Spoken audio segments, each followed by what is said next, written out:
कभी कभी बॉलीवुड की मूवी देखकर लगता है कि ये कभी नहीं सुधरने वाले। मतलब एक के बाद एक रीमेक, बस रीमेक पे रीमेक, यही काम रह गया है बॉलीवुड का।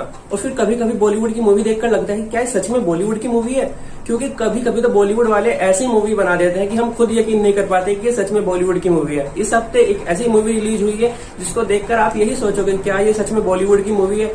मतलब एक ऐसा टॉपिक उठाया गया है एक मूवी के अंदर जिसपे फिल्म बनाना दूर की बात, हमारे समाज में कोई बात भी करना पसंद नहीं करता, और उस टॉपिक पर फिल्म बनाकर फिल्म को 100% अपने उद्देश्य में कामयाब भी कर देना कि जिस पर हम मूवी बना रहे हैं उसमें पूरी तरह सफल भी साबित हो जाना बॉलीवुड वालों के लिए एक बहुत बड़ी बात है। एक ऐसी ही मूवी बनी है, मूवी का नाम है हेलमेट, और फिल्म मेकर्स पूरी तरह सफल भी हो गए हैं इसको बनाने के लिए। खैर, किसने मूवी डायरेक्ट की है, कौन है स्टार कास्ट में, इन सब बातों पर चर्चा करती है और किस टॉपिक को ये मूवी उठाती है, ये सब बताऊंगा। बने रहना मेरे साथ। मैं हूं आपका दोस्त one and only Naushad Ali और स्वागत करता हूं आपका आपके अपने YouTube channel crack mind Ali में। चैनल को अगर अभी तक आपने सब्सक्राइब नहीं किया है तो जल्दी से सब्सक्राइब कीजिए और बेल आइकन ऑन कर लीजिए ताकि आने वाली वीडियो की नोटिफिकेशन पहुंचे सबसे पहले आपके पास। चलिए अब वीडियो स्टार्ट करते हैं।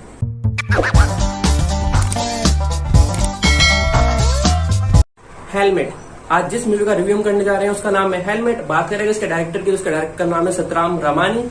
अब आते हैं स्टार कास्ट पर। इसमें हमें देखने कौन कौन मिल रहा है, तो देखने को मिलते हैं इसमें अपार शक्ति खुराना, परनूतन बहल, अभिषेक बैनर्जी और आशीष वर्मा जैसे टैलेंटेड एक्टर।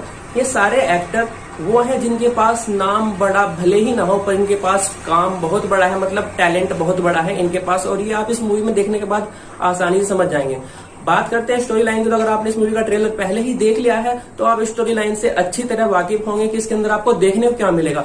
पर जो चीज इसके अंदर दिखाई है उसे किस तरीके से पेश किया है वो देखना वाकई दिलचस्प है। मतलब एक ऐसे सेंसिटिव इशू के ऊपर मूवी बनाई गई है, वो है कंडोम। मतलब हमारे मूवी के अंदर एक डायलॉग है कि इंडिया के अंदर मेडिकल स्टोर से कंडोम ना मांग पाना एक राष्ट्रीय समस्या है, और ये बात बिल्कुल सच भी है।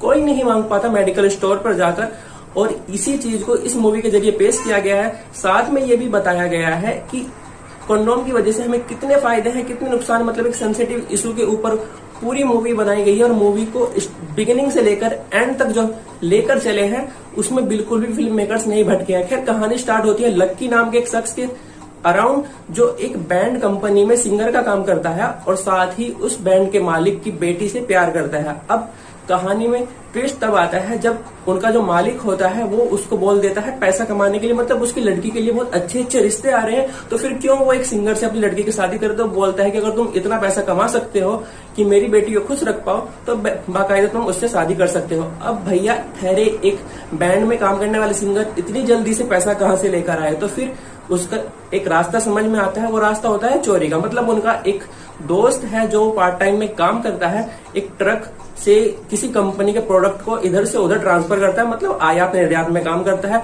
उसको पता है ट्रक के अंदर मोबाइल्स, लैपटॉप जैसे कीमती सामान मिलेंगे, तो अगर किसी एक ट्रक को लूट ले और उस सामान को हाफ रेट पर भी बेचे तो काफी अच्छा खासा पैसा कमा सकते हैं। तो इसी अपनी एक प्लानिंग के तहत वो एक ट्रक को लूटते हैं, पर उसमें मोबाइल या लैपटॉप की तरह निकलते हैं कॉन्डोम्स के पैकेट। फिर वो सोचते हैं कि पैसा तो कमाना ही है, और कॉन्डोम्स एक ऐसी चीज है जिसको कोई मेडिकल स्टोर से मांगने में काफी हिचकिचाता है, तो एक अलग तरीका अपनाते हैं, हेलमेट पहनकर उसको बेचने की कोशिश करते हैं ताकि उनका नाम भी सामने ना आए और जिन लोगों को उसकी जरूरत है उसको ये सामान मिल भी जाए।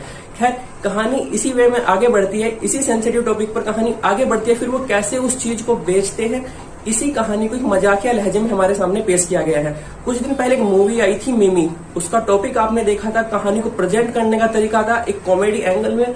उसी कॉमेडी एंगल से इस कहानी को प्रेजेंट हमारे सामने किया गया है और फिल्म मेकर्स 100% कामयाब हो रहे हैं इसमें, क्योंकि आप सेंसिटिव टॉपिक पर फिल्म तो बना देते हैं पर उसमें फिर बीच बीच में आइटम सॉन्ग घुसाना, मिर्च मसाला लपेटना, और जो हमारा टॉपिक होता है मूवी एंड होते होते उस टॉपिक से भटक जाती है। पर हेलमेट के साथ ऐसा बिल्कुल भी नहीं हुआ है। जैसी मूवी बनी थी बिगिनिंग से लेकर एंड तक जो आपको दिखाया था बिल्कुल टॉपिक के अराउंड, जिस टॉपिक पर मूवी बना रहे थे वही टॉपिक हेलमेट के अंदर दिखाया गया है। कहानी में सबसे बड़ा है इसका प्लस पॉइंट जो है वो है इसका क्लाइमैक्स। मतलब क्लाइमैक्स के साथ आप एक सेंसिटिव टॉपिक भी दिखा रहे हैं, फिर जिसके अराउंड आप पूरी मूवी बना रहे हैं उसके बेनिफिट, उसके लॉसेस आपने क्लाइमैक्स के अंदर सब कुछ दिखा दिया है। ये इसका एक सबसे बड़ा प्लस पॉइंट है। मतलब पूरी मूवी तो आप देखोगे ही बिना पलक झपके, पर जो क्लाइमैक्स होगा वो आपको एक अंदर से एक संतुष्टि देता है कि आपने एक अच्छे टॉपिक पर मूवी देखी है, और जो मेकर्स हैं वो आपका फुल पैसा वसूल करते हैं। मतलब कहीं पर भी कुछ मिर्च मसाला नहीं लपेटा है, और यही चीज आपको सोचने पर फिर मजबूर करेगी कि आपने सच में एक बॉलीवुड की मूवी देखी है। खैर, बात करें अगर स्टार कास्ट की, तो हमने जो अभिषेक बैनर्जी, परनूतन बहल और अपार शक्ति खुराना, आशीष वर्मा जैसे जो टैलेंटेड एक्टर मिले हैं, उन्होंने अपना जो अभिनय किया है पूरा जस्टिस किया है अपने अभिनय के साथ। मतलब बड़े बड़े नाम वाले एक्टर्स जो नहीं कर पाते वो इन्होंने करके दिखा दिया है। अक्सर आपने इनको देखा होगा बहुत सी मूवीज में साइड हीरोज या हीरो के दोस्तों वगैरह के रोल करते हुए, पर इसमें इन सब एक्टर्स ने पूरी मूवी को अपने कंधे पर ले जाने का जो काम किया है वो वाकई काबिले तारीफ है। अपार शक्ति खुराना और पंडोतन बहल की जो केमिस्ट्री है वो वाकई देखने में लाजवाब लगी है। भले ही दोनों पहली बार एक साथ आए हो, पर ऐसा लग रहा है जैसे इससे पहले कई मूवीज में वे एक साथ काम कर चुके हैं। दोनों की केमिस्ट्री बहुत ही लाजवाब थी। खैर ओवरऑल जितने कैरेक्टर थे इस मूवी के, सबने अपना काम बखूबी निभाया। किसी से भी कोई प्रॉब्लम नहीं है कि किसी ने एक्टिंग कम की हो या किसी ने ओवर एक्टिंग ज्यादा की हो। कहानी की डिमांड के हिसाब से सभी कैरेक्टर्स अपने अपने रोल में बखूबी सही साबित हुए हैं। और फिल्म मेकर्स जो मूवी के डायरेक्टर हैं, उनका जो काम है वो देखना वाकई काबिले तारीफ है। मतलब एक सेंसिटिव इशू पर मूवी बनाना, फिर उसको एंड तक कायम भी रखना, बीच में कहीं नहीं भटकना, ना फालतू का कोई ड्रामा जोड़ना, ना कोई आइटम सॉन्ग जोड़ना, बिना मिर्च मसाला लपेटे एक बॉलीवुड मूवी तैयार करना, ये वाकई काबिले तारीफ है, जिसमें सतराम रमानी वाकई कामयाब होते हैं। तो अगर आपने मूवी देखी है, आपको ये मूवी कैसी लगी मुझे कमेंट बॉक्स में जरूर बताना। ये वीडियो अगर आपको अच्छी लगी उसको लाइक करना, शेयर करना, चैनल पर पहली बार आए हैं तो सब्सक्राइब करके बेल आइकन जरूर प्रेस कर देना। खैर अब सोच रहे होंगे कि इतनी अच्छी मूवी बनी है पर रेटिंग की बात नहीं की। अगर खैर बात करें इसकी रेटिंग की, तो मेरी तरफ से मूवी को 5 में से 4 स्टार। आप कितने स्टार देंगे ये भी मुझे कमेंट बॉक्स में जरूर बताना। आज की वीडियो में इतना ही, चलना हूँ, मिलूंगा फिर किसी अगली वीडियो में। तब तक के लिए अल्लाह हाफिज, दुआ में याद रखना।